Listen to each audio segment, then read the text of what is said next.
Hello guys, നമ്മളിന്ന് സിമ്പിളായിട്ട് പെട്ടെന്ന് ഒരു ഓട്സിൻ്റെ ഉപ്പുമാവ് ഉണ്ടാക്കുകയാണ്. അതിൻ്റെ വീഡിയോ ആണ്. ആദ്യം നമ്മൾ ഓട്സ് നല്ലതുപോലെ വറുത്തെടുക്കുക. നല്ലപോലെ വറുത്ത് മാറ്റി വെച്ചതിന് ശേഷം ആ പാനിലേക്ക് തന്നെ ഒഴിക്കുക. ഓയിലിൻ്റെ കൂടെ നെയ്യ് വേണമെങ്കിൽ ഒഴിക്കാം. നെയ്യില്ലാത്തതുകൊണ്ടാണ് ഞാനിപ്പോൾ ഓയിൽ തന്നെ ഉപയോഗിക്കുന്നത്. അതിലേക്ക് കടുക്, ഉഴുന്ന് പരിപ്പ് ഇട്ട് നല്ല പൊട്ടിക്കുക. അതിനുശേഷം കറിവേപ്പില ഇടുക, കുറച്ച് ഇഞ്ചി ഇടുക, ഒരു ചെറിയ പച്ചമുളക് ഇടുക. അതിനുശേഷം കുറച്ച് ക്യാഷു ഉണ്ടെങ്കിൽ ഇടുക. ഞാൻ ഇപ്പോൾ ക്യാഷു ഇട്ടു.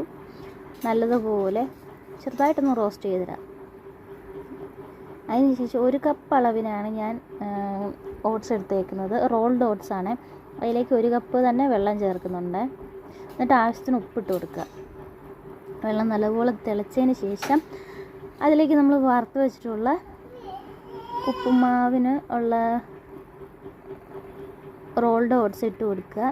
അത് നല്ലപോലെ മിക്സ് ചെയ്ത് ലോ ഫ്ലെയിമിൽ ഏറ്റവും കുറച്ച് വെച്ചിട്ട് മൂടി വെച്ചിട്ട് നല്ലതുപോലൊരു 10 മിനിറ്റെങ്കിലും നല്ലപോലെ വേവിച്ചെടുക്കുക. എന്നാലേ അത് നല്ലപോലെ വെന്ത് കിട്ടുള്ളൂ.